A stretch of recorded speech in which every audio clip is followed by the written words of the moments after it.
네, 오늘 하나님의 말씀을 함께 나누도록 하겠습니다. 하나님의 말씀은 고린도전서 11장 23절에서 29절에 있는 말씀을 함께 나누도록 하겠습니다. 고린도전서 11장 23절에 29절에 있는 말씀 우리 교독하도록 하겠습니다. 제가 23절 읽고 교독하도록 하겠습니다. 내가 너희에게 전한 것은 주께 받은 것이니 곧 주 예수께서 잡히시던 밤에 떡을 가지사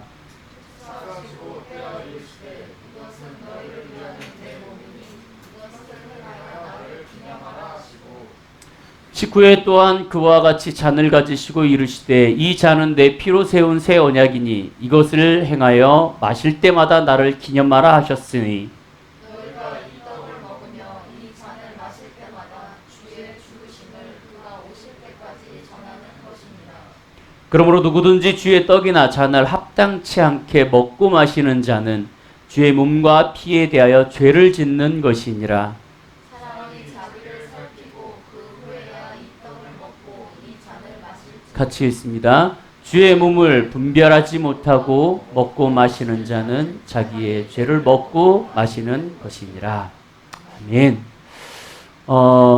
순서가 많기 때문에 간단하게 성찬에 대해서 여러분들과 나누고 우리 세례 문답을 하고 그리고 성찬에 함께 동참하도록 하겠습니다. 20세기에 현대신학의 거장 칼 바르트는요, 교회가 되기 위해서는 반드시 두 개가 있어야 한다라고 강조를 했습니다. 하나는 말씀이고요, 하나는 성례입니다. 하나님께서 이 땅에 예수 그리스도의 몸으로 이 땅에 오시고 죄를 없음에도 불구하고 십자가에 못 박혀 돌아가시는 그 의미, 예수께서 이 땅에 오시고 우리를 위하여 십자가에 못 박혀 돌아가신 후에 교회라는 것이 세워졌는데, 이 교회가 세워지기 위해서는 교회라는 것도 있어야 하지만 예수 그리스도의 피가 꼭 존재해야 된다. 그러니까 어느 교회에서는 매일 성찬을 하는 교회도 있고요, 대부분 이제 봄에 한 번, 가을에 한 번 이렇게 두 번 하는 교회도 있고요, 봄에 한 번, 가을에 두 번 이렇게 하는 교회도 있습니다. 근데 중요하지 않아요. 그것이 중요하지 않고 중요한 건 뭐냐면 정말 이 성찬의 의미를 알고 거기에 참여하냐라는 거예요. 오늘 말씀을 하나하나 잠깐 보도록 하겠습니다. 건강한 교회는 하나님의 말씀이 선포돼야 돼요. 그리고 그 하나님의 교회의 말씀이 선포됨으로 인하여서 그 가운데 하나님의 영이 살아나고 하나님의 말씀이 움직여야 합니다. 근데 그 건강한 교회가 하나님의 말씀 이상으로 선포되어져야 하는 것이 뭐냐면 그것은 성례예요. 하나님의 말씀을 듣고 하나님의 응답을 듣고 하나님께서 영광에 이르게 하는 그러한 삶 가운데 교회가 가는 그 길 가운데 우리는 정말 중요한 건 뭐냐면 예수 그리스도를 항상 생각해 가며 나아가야 하는 거죠. 예수께서 세례라는 것들을 받으셨습니다. 세례를 받으셨어요. 세례 요한이 이 땅에 예수님보다 먼저 오셔서 많은 사람들에게 세례를 나누었습니다. 이 세례는 뭐냐면 하나님께서 이 땅 가운데 오셔서 예수 그리스도를 통하여서 단절된 하나님과 우리를 연결시키는 화목제로 올려드렸다라는 거예요. 즉 무슨 얘기냐면 예수 그리스도의 연합된 자, 연합됨으로 인하여서 하나님 앞에 나아갈 수 있는 우리들의 그 믿음과 그러한 고백, 신앙의 고백만으로 나아가는 것이 아니라 우리는 죄인입니다. 우리는 죽었습니다. 그래서 하나님으로부터 예수 그리스도로부터 우리가 다시 되살아났습니다라는 고백이 필요하다라는 거예요. 여기 성경을 보면은요, 초대교회 당시에 좀 우리와는 다른 모습을 보여주고 있어요. 뭐냐면 여기 성경의 11장에 보면은 이때 당시에 초대교회에는 성찬식을 하기 전에는 그 전에 애찬식을 함께 한 것을 볼 수 있습니다. 11장 1절부터 이렇게 쭉 보면은요, 어떤 내용이 있냐면 성찬식이 있었던 것 같아요. 고린도 교회에 성찬식이 있는데 이때 당시에 성찬식을 하기 전에 애찬식이 있는데 뭐냐면 각자의 성도들이 집에서 먹을 걸 갖고 옵니다. 그러니까 저희가 오늘 성찬식을 하잖아요. 그러면 이제 옛날 초대교회는 어떻게 했냐면 많은 이 주변에 있는 성도들 한 사람 한 사람들이 먹을 걸 갖고 와요. 그래갖고 이 먹을 거를 쭉 펴놓습니다. 그리고 나서 이 먹을 거를 함께 나눠 먹어요. 나눠 먹으면서 즐기고 파티를 엽니다. 예수님의 그 최후의 만찬을 보시면은요, 예수님이 피와 살을 떼어주시기 전에 예수님의 제자들과 만찬을 하면서 즐기세요. 초대교회는 그것을 그대로 했던 것 같아요. 고린도 교회에서도 성찬식이 있기 때문에 사람들이 먹을 걸 갖고 와서 거기에서 나눠 먹었습니다. 근데 여기에서 문제가 생기기 시작했습니다. 뭐냐면 이때 당시에 교회에도 부자들이 있고 가난한 사람들이 있을 거 아니에요. 부자들은 좋은 음식을 갖고 와서 놨을 거고요. 가난한 사람들은 별로 그렇게 좋지 않은 음식을 갖고 와갖고 펼쳐놨을 겁니다. 자, 여러분들에게 한번 질문을 해볼게요. 내가 별 볼 일 없고 내가 좀 그렇게 좋지 않은 음식을 갖다 놨어. 그러면 선뜻 그 많은 음식들에게 다가갈 수 있을까? 주춤주춤. 근데 이 고린도 교회에서도 이 모습이 드러났어요. 그러니까 부자들이 좋은 음식을 갖고 와서 펼쳐놓고 가난한 사람들이 와서 때로는 음식을 갖다 놓지 못하고 때로는 정말 작은 것 하나를 갖다 놨는데 이 부자에 있는 사람들이 자기들이 먼저 그 음식을 갖고 있는 데를 가갖고 자기가 맛있는 것들을 다 갖다 먹습니다. 여기 생각해 보세요. 부자들이 자기네 음식을 갖다 놓고 자기네 음식을 먹는데 가난한 사람들이 거기에서 그것을 먹을 수 있을까? 아무리 교회라 할지라도 아무리 같은 공동체 생활을 한다 할지라도 그것이 가능할까? 라는 고민을 하는 거죠. 근데 바울은 그거에 대해서 꾸짖고 있어요. 너희가 배고프면 집에서 먹고 와. 왜 굳이고 교회 와갖고 먹을 걸 나눠놓고 너희가 먼저 먹어? 그러면 이게 무슨 의미가 있니? 너희가 배고파갖고 여기 와갖고 가난한 사람들한테 주려고 음식을 갖다 놓은 게 아니라 너희가 먹으려고 이거를 갖다 놓은 거야? 하나님은 너희한테 그걸 원하는 게 아니야. 하나님은 성찬을 통하여서 우리가 서로 나누고 회복되고 하나가 되는 걸 원하는 거지. 여기에서 부자와 가난한 사람들이 나누어져서 그렇게 가난한 사람들에게 부끄럽게 하려고 하는 것이 아니야 라고 그 전에 얘기하고 있어요. 하나님의 교회는 업신여기면 안 돼라고 바울이 얘기하고 있는 겁니다. 근데 지금 그 고린도에 있는 모습이 그대로 우리 가운데 적용되고 있어요. 우리의 삶 가운데 조금 돈 많고요, 조금 학벌이 좋고요, 조금 재물이 있고요, 이런 사람들은요, 교회 안에서도 분명히 구분됩니다. 그 사람들에게 뭔가를 더 해주려고 해요. 얼마 전에 제 친구한테 전화가 왔습니다. 미국에 있는 친구인데요. 전화가 왔어요. 새 가정이 새로 교회에 들어왔대요. 새 가정이 교회에 새로 들어왔는데 이 새 가정이 돈이 되게 많은 사람들이에요. 그래서 오자마자 교회에 뷔페로 점심을 대접했대요. 너무 좋은 뷔페를 점심을 했대요. 대접을 했대요. 그리고 나서 즐기다가 몇몇 사람들을 데리고 밥 먹으러 가자고 갔대요. 그리고 나서 저녁 식사를 하는데 한국 돈으로 150만 원. 한 끼에. 전혀 꺼리낌 없이 먹더라는 거죠. 그 교회에 한 주에 들어오는 헌금이 3천에서 4천만 원. 한 주에. 근데 많은 사람들이 그 사람을 우와 하고 따라가더래요. 자기는 부담스러워서 거길 못 가겠다는 거예요. 미국이라는 사회가 여러분들 아시지만 누군가가 사면 그거 그대로 갚아줘야 되죠. 절대 얻어만 먹을 수는 없습니다. 그래서 제 친구가 하는 말이 그거예요. 제 친구가 좀 돈이 있어요. 집단에는 돈이 없다 그러는데 돈이 있습니다. 티 한 벌에 20만 원, 신발 하나에 80만 원을 그냥 아무 생각 없이 신어요. 돈이 있어요, 없어요? 있어요. 그럼에도 불구하고 그 고구에 끼질 않아요. 왜? 내가 저거를 이렇게 한번 받아 먹으면 나도 사줘야 되니까. 한 끼에 150, 200을 써야 되니까. 목사님, 사모님과 전도사님을 모시고 갔대요. 그리고 밥을 먹었대요. 그 저녁 식사 300만 원이 나왔대요.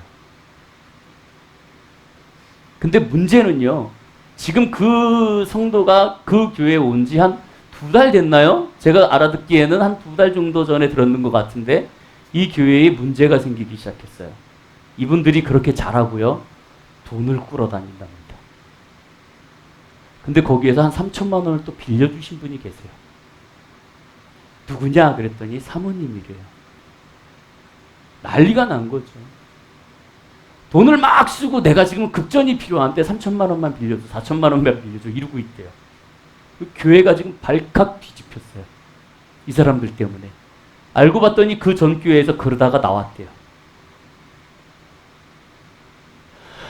우리의 고정관념은 뭐냐면, 아, 정말 좋은 사람이야, 정말 부자야, 정말 재물이 많아, 혹은 권력이 많아, 직위가 높아, 학위가 높아, 그러면 우선적으로 이렇게 잘하려고 하는 게 있어요. 근데 하나님은 여기서 고린도 교회에게 뭐라 그러냐면, 너희가 원하는 거 그게 아니야.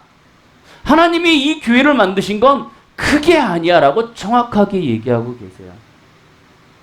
하나님은 우리에게 지혜롭고 평화로운 교회를 원하십니다. 아무튼 이 애찬을 통하여서 하나님의 이 성찬이 시작됩니다. 그렇다면 하나님의 이 성찬의 의미는 무엇인가? 첫 번째, 성찬은 주님의 고난과 죽으심을 깊이 생각해야 돼요.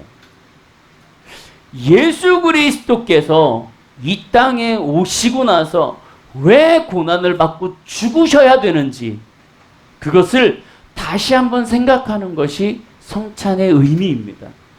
25절에 이렇게 되어 있어요. 식후에 또한 이와 같이 잔을 가지시고 가라사대, 이 잔은 내 피로 세운 새 언약이니 이것을 행하여 마실 때마다 나를 기념하라. 그러니까 우리가 성찬식을 하는 의미는요, 예수 그리스도를 생각하는 거예요. 어느 잡지에 실린 글을 읽어드리도록 하겠습니다. 어떤 어머니가요, 신장병으로 사경을 헤매고 있는 아들을 위해서요, 자기의 신장을 이식해 주었대요. 이 학생은 중학교였습니다. 중학교 1학년. 디아나인데 신장병으로 죽게 생겼어요. 그러니까 어머니가 자기 신장을 띄어서 아들에게 줬습니다. 이 아들이 그걸 받아가지고요, 잘 적응했어요. 중학교를 졸업하고, 고등학교를 졸업하고, 대학교를 졸업하고, 결혼을 하고 아이를 낳고 잘 살았습니다. 근데 안타깝게도 어머니는 아이에게 신장을 떼어주고 3년 만에 돌아가셨어요.